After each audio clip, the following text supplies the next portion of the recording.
Welcome to the Jungle Discipleship School podcast.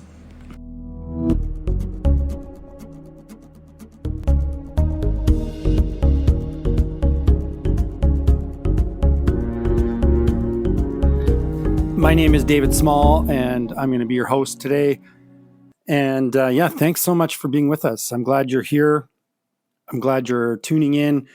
And I'm excited to bring you part 2 of my conversation with Mike.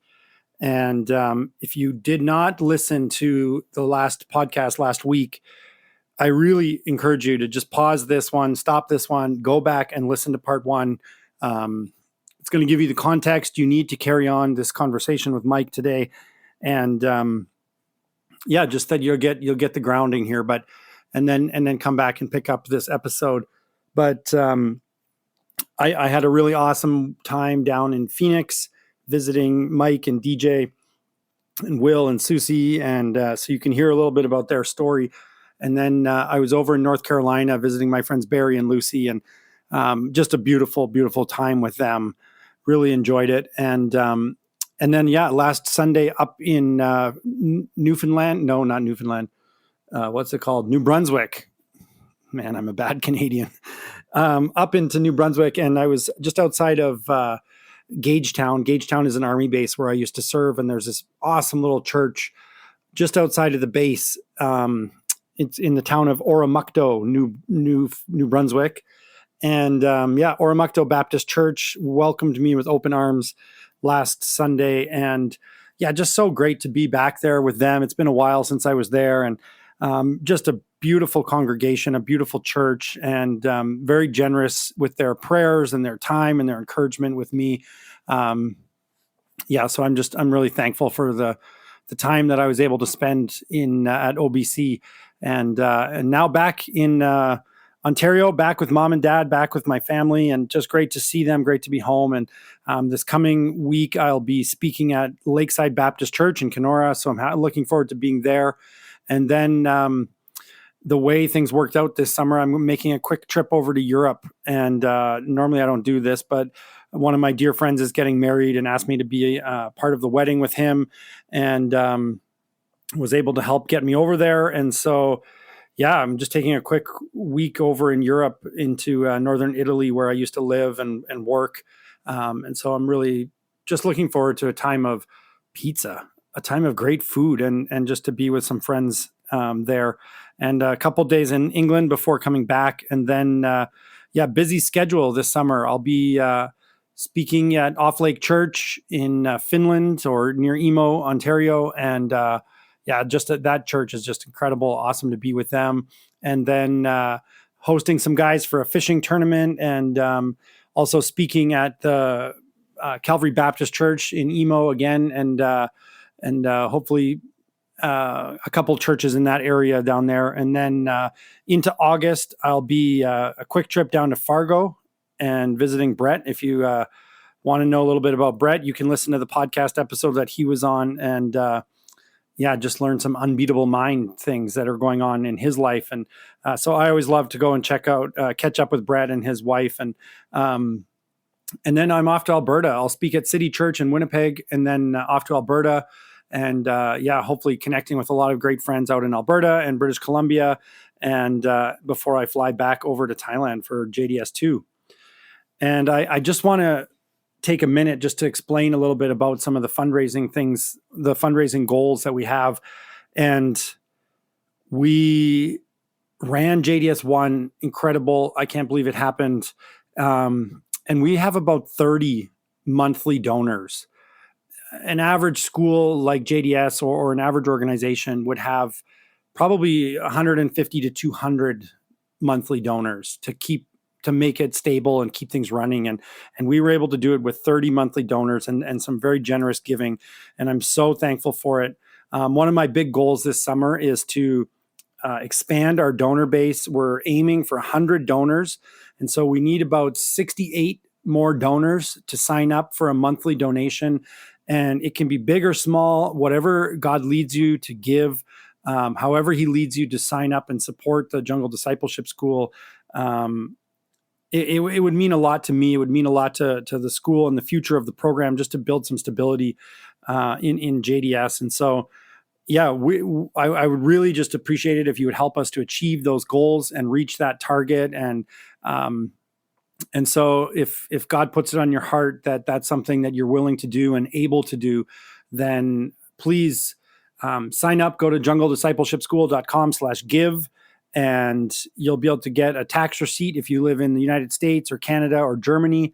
And if you're not in one of those countries, then we still love you and we'll still take your money. So, yeah, I would just really appreciate any support or help I can get with that. And it just helps us to keep the JDS TV show going and this podcast going. And not only that, but food on the table. And I put out an episode a couple of weeks ago on food. And man, it's just so vital. It's so important. Just something so simple. And it's not like an amazing thing to say, oh, I'm donating to food for the discipleship school, but it keeps the discipleship school going and it allows healing to happen in their lives. And so however you're able to give, it means the world to me. And it's kingdom giving, it's kingdom expanding. And so I'm looking forward to catching up with you guys all at one of the speaking engagements or over a meal. Please get in touch if you want to hang out. But yeah, I'm just really excited for what this summer's got in store. And I'm even more excited for part 2 of this conversation with Mike. It's going to be a little bit shorter than the last one. Sorry, the last one was a bit long, but yeah, you guys are on summer break maybe, and so you got time. But anyways, yeah, just I hope you really enjoy the end of this conversation with Mike. And without any further ado, I'm going to hand it over to me and Mike.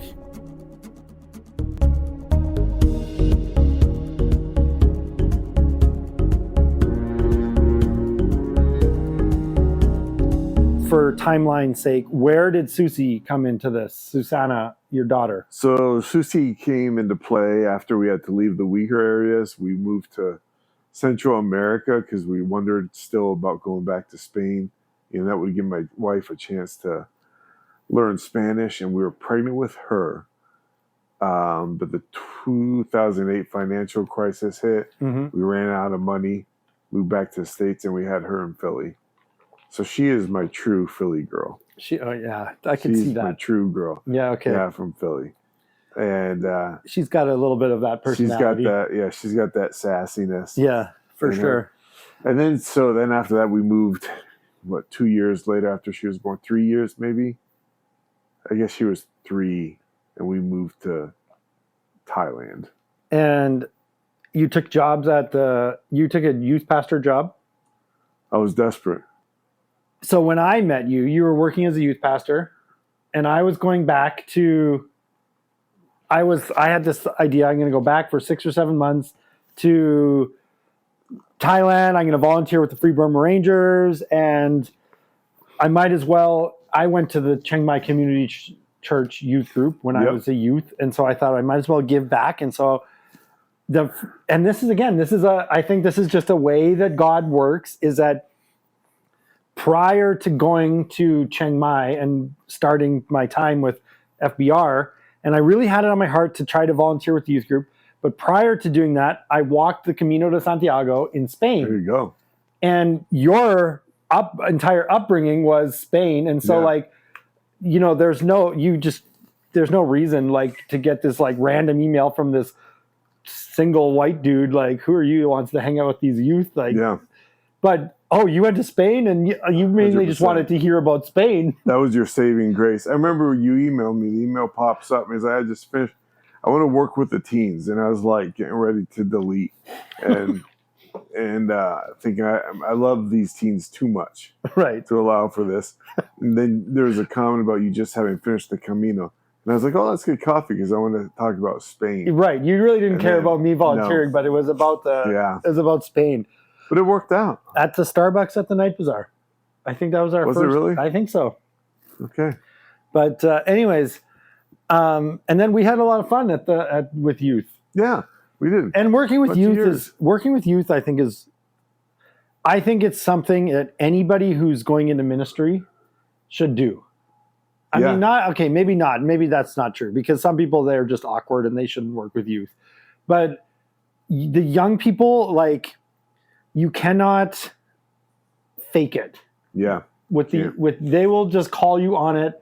and I just love the spunkiness and the attitude, and you've got to be willing to answer questions. Yeah. And you have to have energy, and it just brings some life and joy in when you're working with young people. And so I enjoyed the time with the youth group there, and especially we would take them down to the Muslims, and those are fun years. Yeah, it was. And so when I met your kids, so Susie was probably 5. Yep. And Will was maybe 6 or 7. I think maybe younger. 6, maybe 6. 6. And now he's graduated this year from high school. Yep. Incredible.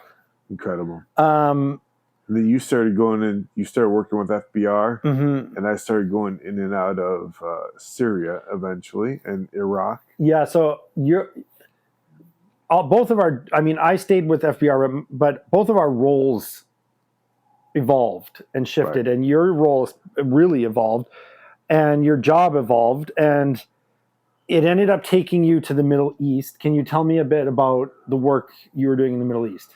Yeah, I was working with an organization that, like FBR, worked in conflict zones. We were 2 separate organizations, but I think there was a common history in them. Mm-hmm.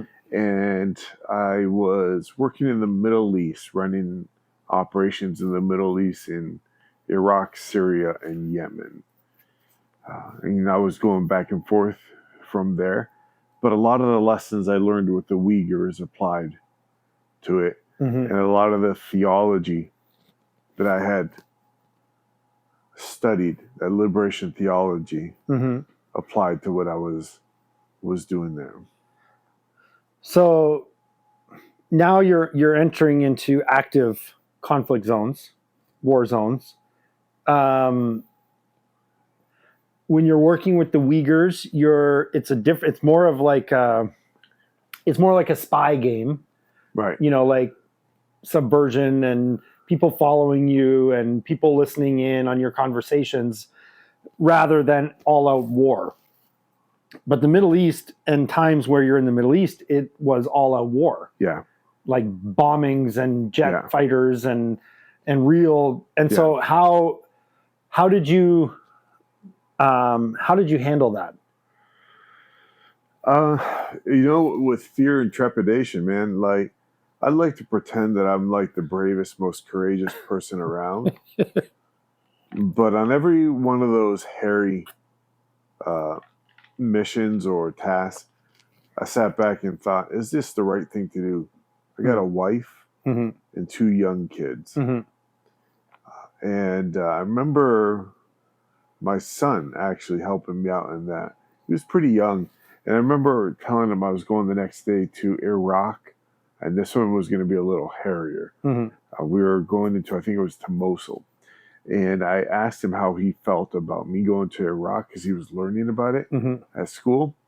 And he said something, I can't remember the quote exactly, but something to the effect of, if there was war in Thailand and an Iraqi father came to help us, I'd be very grateful. So I have to be okay with you going there to help Iraqi kids. Mm. And he said it in much simpler elementary school ways. Mm-hmm. But I remember feeling a bit released, like it was an okay. Mm-hmm. It's okay. They know what you're doing. But you're right. There's a difference between oppression and poverty and actual conflict, mm-hmm. civil war, and hatred. I could be wrong. This could just be, our mentality.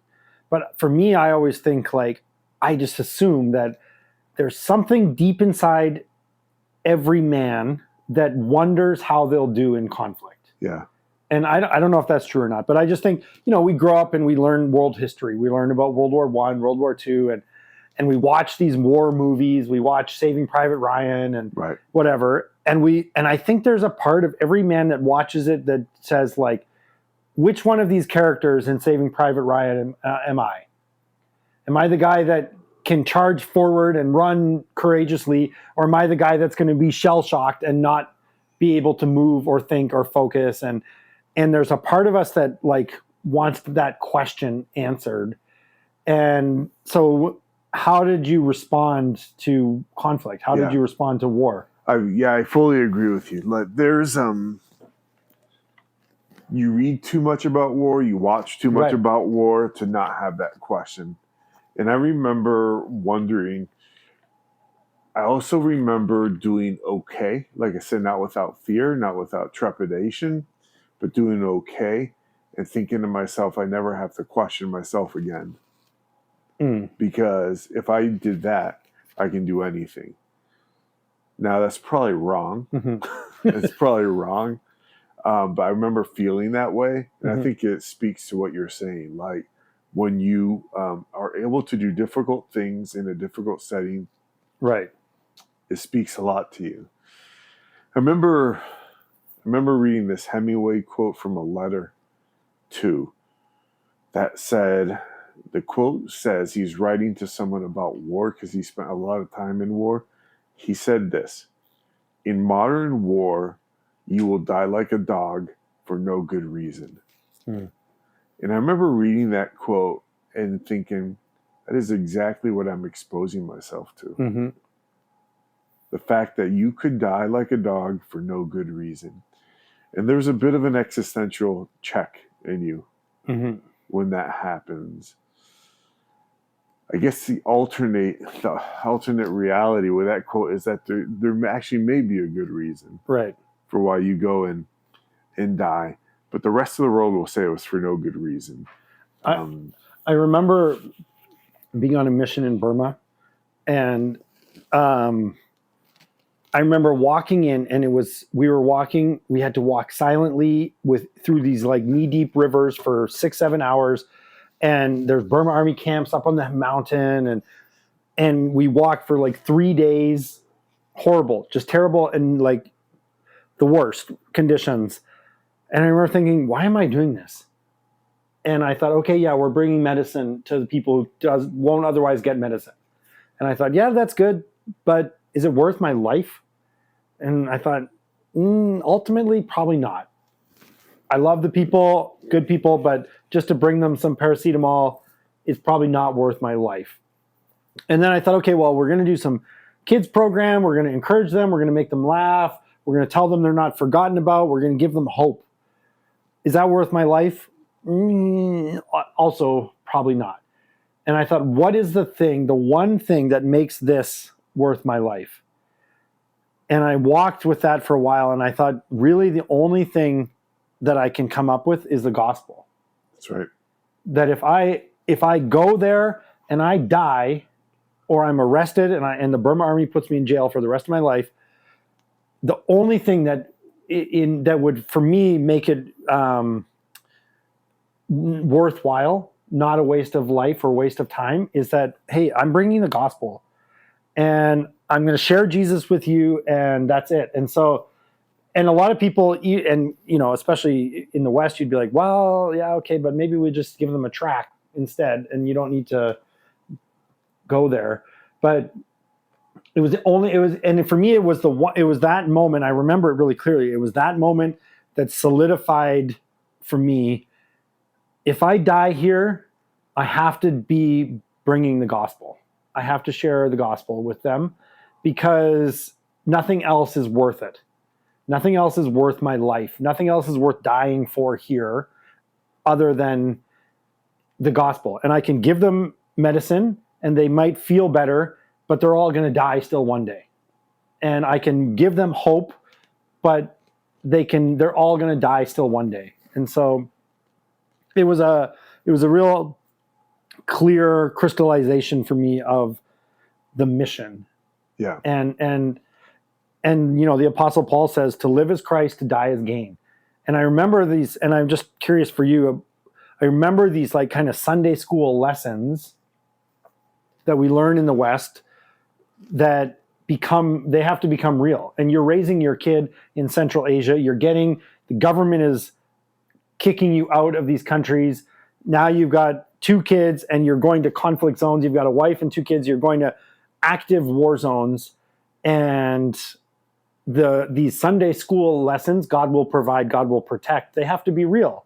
Yeah. So how does your faith evolve in the Middle East? So I think trying to think here. I think the Bible stories were magnified. They didn't change. They were magnified. And the one that comes to mind is, I think of the story of Christ healing the paralyzed man at the pool of Bethesda. When he walks up to that pool and he asks, do you want to be healed? Which seems like a dumb question, right? Mm-hmm. Because who would not, right? It seems like the dumbest question. Like, no, Jesus, being a cripple by a pool in first century Palestine is I'm living the dream. Don't heal me. It just seems like a dumb question. But he asks it for a reason, and the reason is because he's going to tell him it's the Sabbath. If you want to be healed, pick up your bed and walk, which is illegal, which according to the Mosaic law is a death sentence. And he says, now go to the synagogue. So he's saying, do what demands a death sentence and walk to the most dangerous place in the world where you can do it, the synagogue. So that was not real to me before a war zone. That story took on something after I started going to war zones. And I remember thinking to myself, okay, so this isn't what he's necessarily asking just of me, but this is what he's asking a very Syrian and Iraqi Christian who are already here and who have nowhere to go. They can't just jet on a plane back to a safe place. They can't keep their family in a safe place while they do dangerous stuff. It's all danger for them because he's asked them to pick up their bed on the Sabbath and walk to the most dangerous place they can find. So I think in my faith, it turned me against this safety first mentality that we have in the West. It turned me against this idea of like, I'm not going to help people because it's not safe mentality. It made me realize that the only reason I am a believer is because Jesus was not safe. Yeah. And if he had been worried about safety,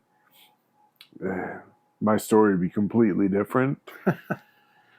And, not to keep going back to liberation theology, but it brought me back to the fact that Jesus loves the poor and oppressed, and that they're there and they're to be reckoned with. You cannot get around them. If you don't answer the question of what are you doing now for those who are suffering most, if you don't answer that question now, you will have to answer it. It just depends if it's now or if it's later on when you're going to meet Jesus. And he asks you, people were suffering around the world.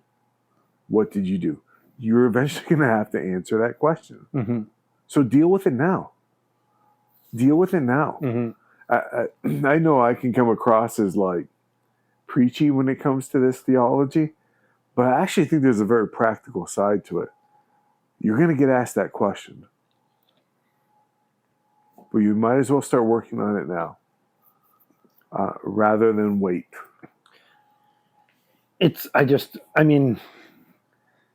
Now we're sitting here in Phoenix and, totally different culture, totally different area, totally different landscape, totally different time, like era from those days that we were in before. But I just think about, I'm on a fundraising kick right now, trying to raise money for JDS. And I read these statistics like Americans spent more money in 2024 on Halloween candy and Halloween costumes than they did for overseas missions. And I just think like, okay, if you're not going to be the one that goes to the Uyghurs, if you're not going to be the one that goes to Syria or the Middle East or to Burma, then support the ones that are going. Right. And when someone gives you those tax breaks, okay, use whatever money you can summon. And okay, yeah, this is like my rant, but it's a worthy rant. But I just think about, I get frustrated with it in my own, because you and I have seen some of the most desperate people on the planet. Do you think that's fair to say? I think that's fair to say. And some of the hardest places on the planet. And yeah, you have to reckon with that. You have to say, yeah, what do I do with this? How do I hold that in my hands? And how do I come back to a place like North America and live here? And I really believe, I was speaking at a church, this is maybe a year ago, 2 years ago, and my challenge to them was that they not listen to stories about the Middle East and go home and just watch Sunday afternoon football, but that they actually take a look at the map of their area and that they sit back and they determine, where are parts of this town that I drive around? What do I drive around because it's not safe, or because it's dirty, or because there's too many meth addicts there? Those are conflict zones. And if you drive around them, you are depriving them of what they need most, which is Jesus.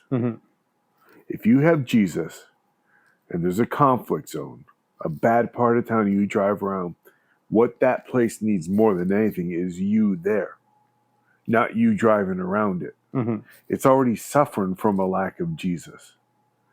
It's not good because of a lack of Jesus. So stop driving around it and go there.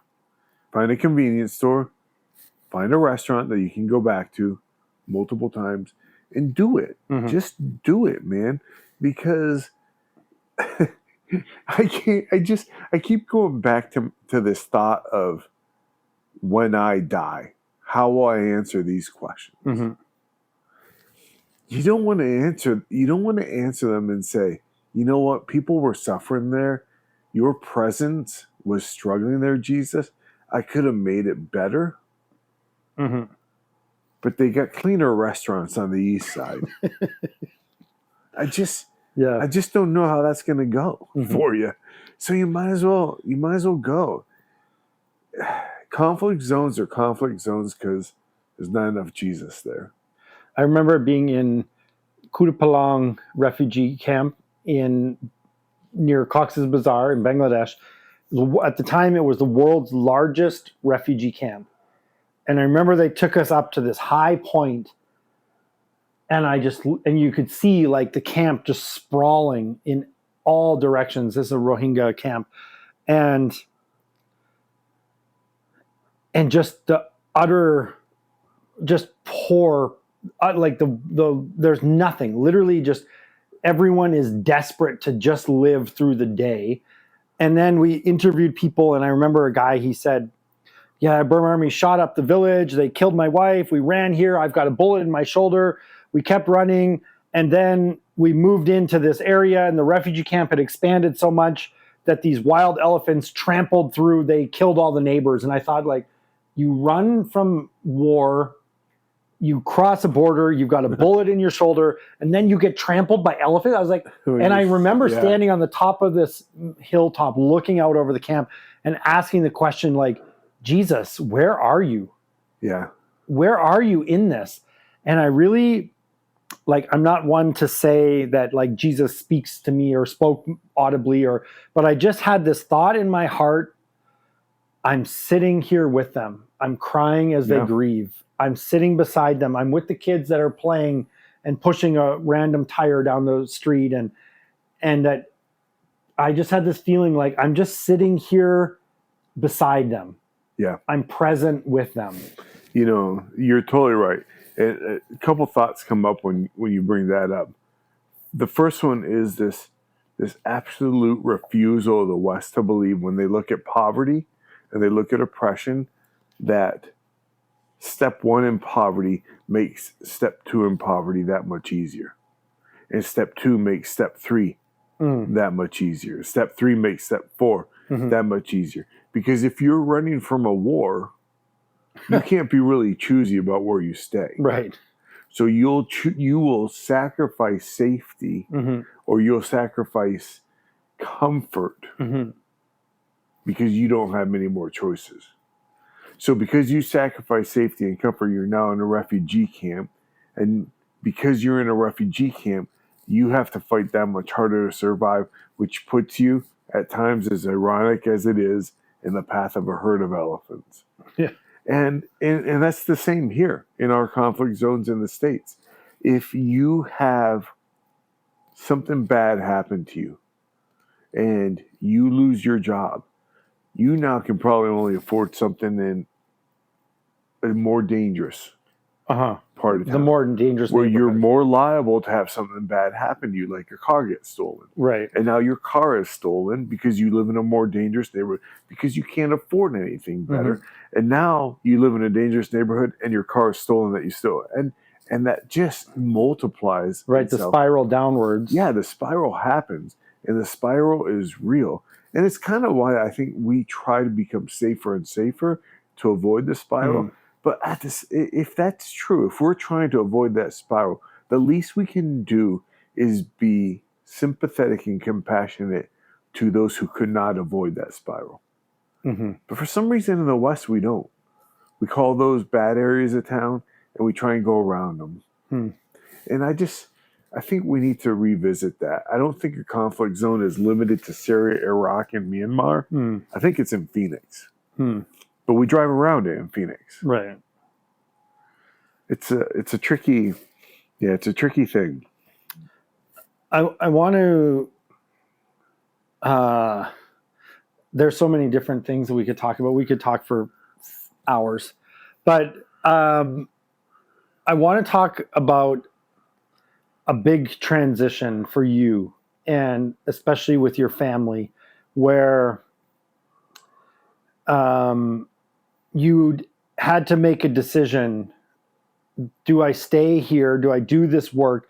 And you're building up systems, you're building up processes to enable people to help themselves. You're building up processes in the Middle East for people to actually have a sustainable way to keep going.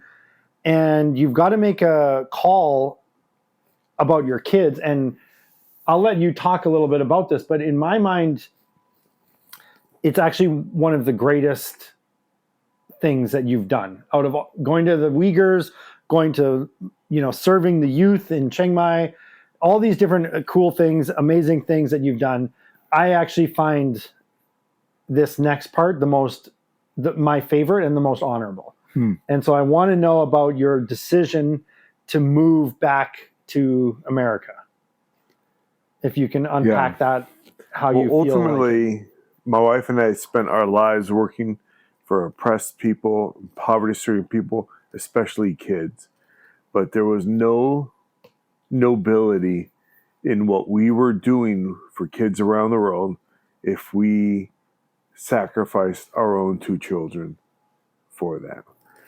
So it became very evident and clear to us that what Will and Susie needed best was to be back in the USA for a bit. Mm-hmm. As painful as it might have been to us, as angry as people might have been for moving back, as boring as it can be to go to Applebee's instead of eating, in a Syrian refugee camp. Mm-hmm. It was clear to us that that's what we had to do. Mm-hmm. And I genuinely feel like if we had worked our lives for kids but sacrificed our own kids in working for kids, there was no nobility in what we would have done. And liberation theology can go by the wayside. Good newsletters can go by the wayside. Mm-hmm. Great sermons that you preach at a church can go by the wayside if you do not love your own children. So we ultimately just realized that we had to come back for their sake, partly because we want to raise the people who will go out and help the poor and oppressed. But even if they don't, we love our kids. Mm-hmm. End game. Full stop. and we weren't sacrificing that. For, So we came back and joined what feels like the rat race a bit, but we found our ways to still be good good fighters for the oppressed and the poor. For me, I remember it was probably the Starbucks at Night Bazaar. We were having a coffee. Probably. And you said you were planning to go back. This probably actually transpired. It was more of a over several months where it was leading up to the decision of we're thinking of going back, and I think we'll plan on this. And then finally it was like, okay, we're going to go back for 1 year. Right. And I remember I remember being like, oh man, Mike's going to hate it.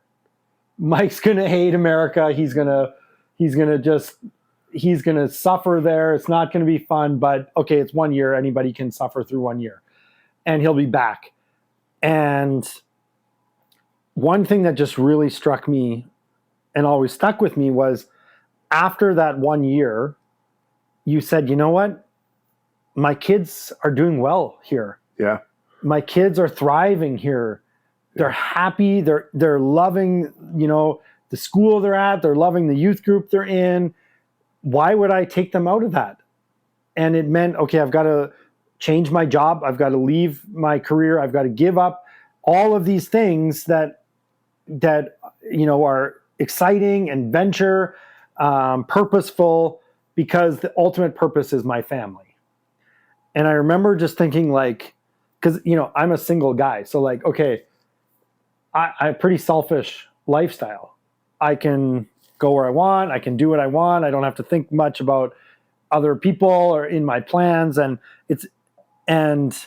I just remember thinking he's willing to give up everything for his kids and his wife, and his kids are happy. And I remember feeling kind of mad or bummed out that you weren't going to come back.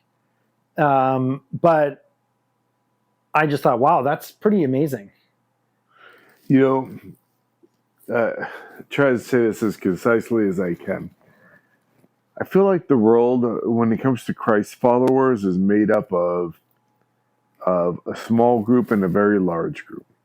There's a lot of people who have done very dangerous and tremendous and difficult things for Christ. Mm-hmm. A few of them died doing it. We remember them. Mm-hmm. There are plenty of people who did difficult things and 7 years in, 12 years in, had to return home, and we know nothing about them. Mm-hmm. But the 12, 15 years they did amazing things was great. Maybe the people they went to don't even remember them. I'm sure there was some non-profit Christian ninja who did amazing things in, let's say, Burkina Faso in early 1900s. And then that person had to go home, and nobody in Burkina Faso remembers them, and nobody in the U.S. remembers them. But God remembers what they did in Burkina Faso. And so that perspective was important for me, because I guarantee you that nobody in Syria remembers me. Maybe there's a kid here or there who remembers the bald man who came through and gave him food. Of the Uyghurs, maybe there's one or two people who are like, oh yeah, remember him? It's been 15 years. He never came back. So then what's my legacy? What's my legacy? It's like having the benefit of survival without the benefit of martyrdom. No one remembers you. But that's okay. That's okay. So if that's okay, then who do I have to focus on? Will and Susie. Those two are going to remember me. Yeah. And what I do today is going to speak a lot into their life, more so than a Uyghur, more so than a Syrian, more so than an Iraqi, Rohingya, Thai, Malay person. So I'm not screwing that one up. Yeah. I'm not screwing that one up. And it almost feels counterculture in the sense of so many dads do screw it up. Yeah. So many dads choose their career over their kids.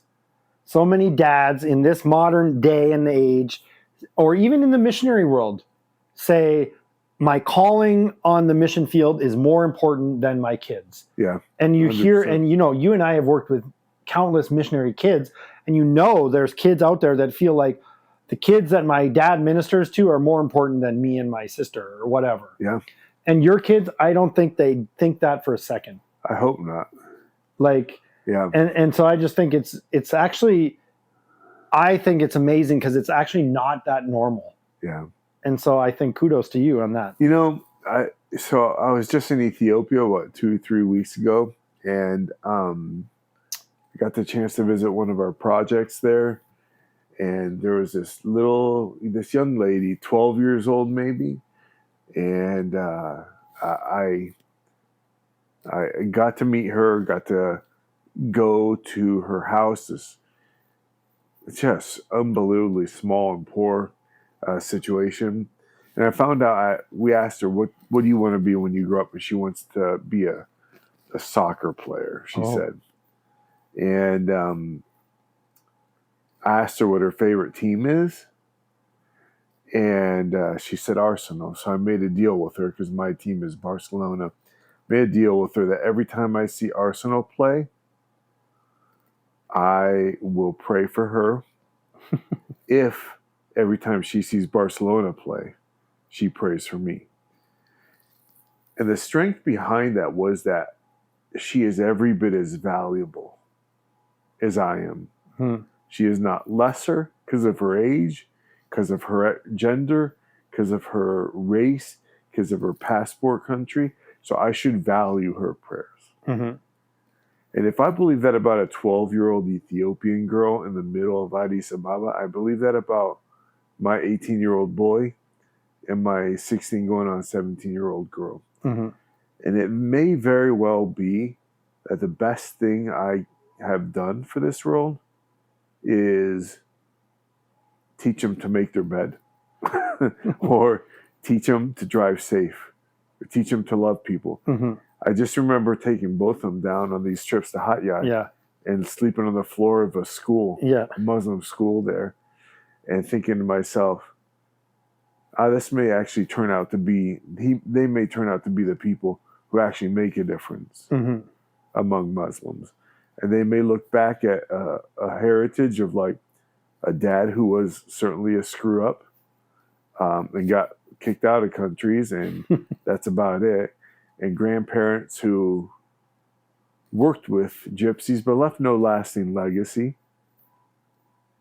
Will and Susie, maybe that lasting, and maybe not, but that's okay. That's okay. You have good kids, though. Yeah, I do have good kids. They're certainly going to outshine me. They already have. Your kids. Okay, so you've been back now stateside 3 years or 4 years? Almost 4. Almost 4 years. And now you've seen just a week ago or 2 weeks ago, Will graduate from high school. What was that like? It's proof that miracles happen. Is what it was. If that can happen, Jesus can certainly walk on water. I mean, no, okay, be serious here for a minute. How did you feel watching your boy graduate? I was joyful. I didn't know if I was going to cry or be emotional. I wasn't at all. No sad. It was just pure joy. Yeah? Yeah, just pure joy. And proud of your boy? Completely proud. He's a good kid. He's a good kid. And where's he going to go next year? He's going to study civil engineering and project management at Arizona State University. Okay. And so you and DJ now have been back in America for 4 years. And so what are you doing? What do you do to fill your days here? And oh, man, I got a geeky job now, but it's good. I teach people. I teach people in Africa mostly how to understand what's called monitoring and evaluation. It's a way of taking the interventions or projects you do among poor and oppressed people and truly assessing them scientifically and through data to see if they are working or not. So you don't use resources on things that are not working, and you can actually truly make difference in the lives of people who are poor. And you primarily and do oppressed. this through the local church. Yep, through the And local the workers church. of the local church Exactly. are people that are employing projects. Exactly. They're doing projects, whether it be food and nutrition security or water and sanitation projects or child protection projects. And I'm helping them learn how to monitor them well and do research to see if it's actually working. And you really are a nerd. I'm a complete and utter nerd. And Susie has a couple years left before she's going to graduate. Yep. And then what? What is the future? What is your... She's a bit of a... She says nursing, but that could change at any minute. What is your vision for you and DJ for the future? As soon as we can, let's get the heck back out of America and find some other awesome location. Okay, I'm going to shift gears to some rapid fire questions as we wrap up. But, you can sound smart when you want to. But anyways. I don't often want to. Okay, so here we go. Rapid fire questions. I like to just ask some random questions at the end when I have somebody on. Okay. Favorite book? Favorite book? Yeah. Don Quixote. Really? Yeah. I know I should say the Bible. It's the Bible. Okay, well, second, that's close second, Don Quixote. Okay.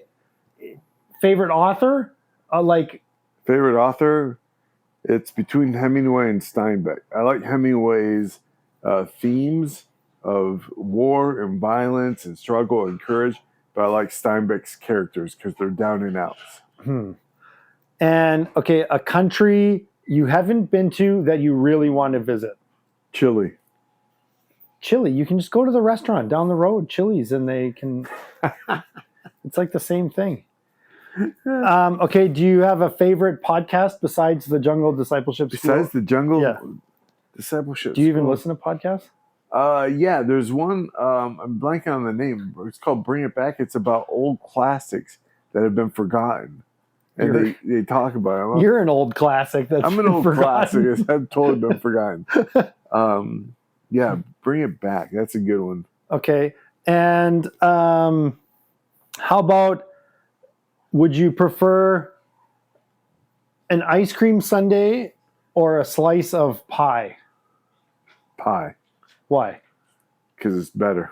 How about that Basque pie? Do you like cheesecake? Basque cheesecake? Do you like That's that? not pie. I know, yeah, but I do from like the Spaniards. Yeah. I found when I was a good group of separatists. You can always trust a cheesecake from a good group of separatists. Quebec, the Quebecois don't have a good cheesecake. I bet they do. Maybe they do. I'm going to get all my Quebecois listeners, who are really just my mom, they're going to tell me about this cheesecake from Quebec. But, when I walked across Spain, you start in the Pyrenees in the south of France, and then you go over and you end up in the Basque area. Yeah. And they're very much like the Basque traditions, and they have the Basque cheesecake. And then you end up continuing on into like central Spain, and they have another cheesecake, but it actually just tasted exactly the same as the Basque cheesecake. Here's the problem. Is that you go to Barcelona and Catalonia and those separatists, and then you go to the Basque country and those separatists, and then you get to like central Spain where there's no separatists and you realize that what makes a cheesecake good is the pissiness of the person who made it. That's Really? why it's better. Yes. That's why it's better than the best. You need separatist cheesecakes. That's what you need, man. You should start a restaurant chain. That's right. Separatist cheesecakes. Yeah, it's like the Cheesecake Factory. But you need cheesecakes from angry people. Yeah. That helps. That's your slogan. Okay. Yep. Okay, so you've got we're sitting in your house. I love that you own a house. You're adulting. And how many years total do you think you spent on the mission field, like overseas missions? I think it's close to 31. 31 years overseas, 4 years now back in the States. I'm surviving fine. Mm-hmm. Surviving all right. But yeah. If you were talking to a 20-year-old person that said, I'm kind of interested to become a missionary, what advice would you give them, or what would you say? I would say be ready for hard and fun times. And don't measure, when you look back, don't measure it by your bank account. That's for sure. Yeah. Don't measure it by your bank account. Don't measure it by what people said. I really believe God wants you to go out there, be unsafe, be pissy, and have a good time. You were 31 years roughly. Yeah, if you count growing up and my time as an adult overseas, yeah, almost 31. And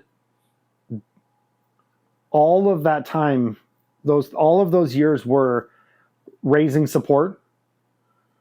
Pretty much almost all of them. A lot of them. Yeah, a lot of them were. And nobody raising support is making millions. No. That's for sure. No. So, yeah, you definitely have to put that definitely brings you out of the rat race. Yeah. Because you're not, the only rat you're racing is the one you're trying to eat for dinner. It's not fun to beg for your existence. I remember you told a story to me once about a rat in your house in Southeast Asia. Central Asia. Central Asia. But standing on the bed, just throwing things at it or something. Yeah. Well, let me get the record straight. That was my wife standing on the bed. I was trying to attack it with a brick. Oh, yeah. That was not effective. Yeah. That was a low point, but whatever. Anyways, I just think it's amazing. And I think I feel like having you on the podcast is like, if you can interview somebody like Hudson Taylor or Adam Moran Judson before they've become those kind of people, that's kind of what it's like talking to you on the podcast. That I think God has done amazing things through your life, and I think God will continue to do amazing things through your lives and the lives of your kids. But nobody cares about it midway through the story. And I think God's only midway through the story. Well, I appreciate that. So I think he is too. First. I think he is too. I think he's got a lot of cool things in store for us. I'm excited about that. If you think back on 30 years overseas or on the mission field, and you had to say one thing that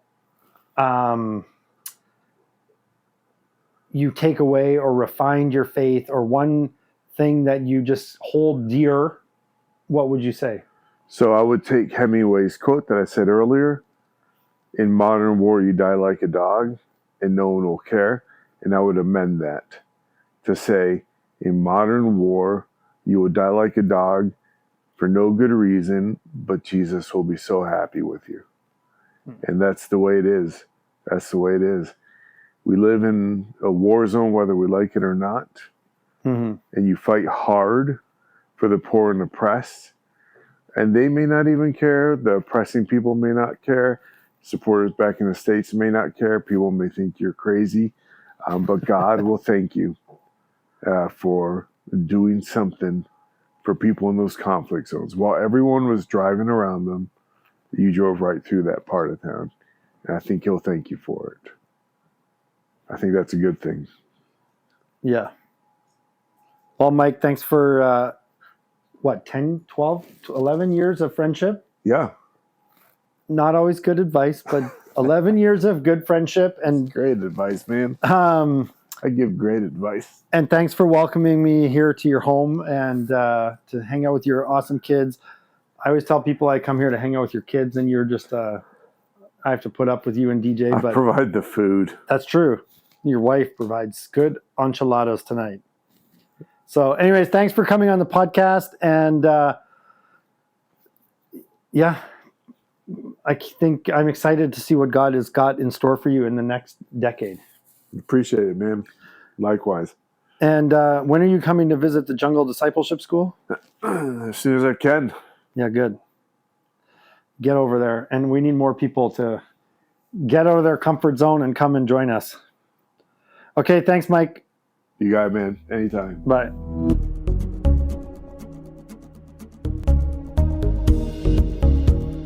Thanks for tuning in to this podcast and this conversation that I had with Mike, and I hope you enjoyed it as much as I did.